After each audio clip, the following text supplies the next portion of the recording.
Sada je jasno da smo do 2000. godine imali u državi razne parapolicijske strukture koje su radile za određenu ličnost ili stranku, a ne za državu. Jer ja sam bio država takođe. Bio sam ministar unutrašnjih poslova, zamenik premijera i član Saveta za nacionalnu bezbednost.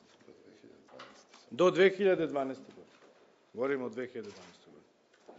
Uostalom, otkud Tadić, kako kaže, čuje za snimke na Savetu za nacionalnu bezbednost, a ja koji sam isto bio član Saveta, ne.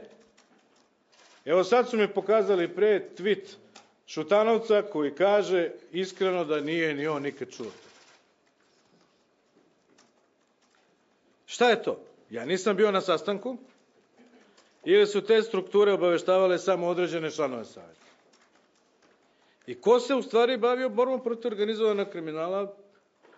Institucije ili pojedinci?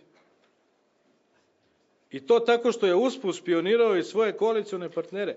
5 meseci pošto je sa njima napravio koaliciju.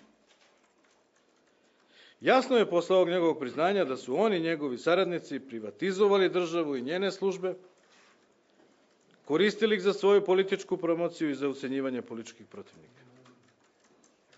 Ne želim da kažem ništa protiv MUP-a, BIA i ostalih profesionalaca, zato što i da sve što je urađeno ne može da ima veze samo sa njima.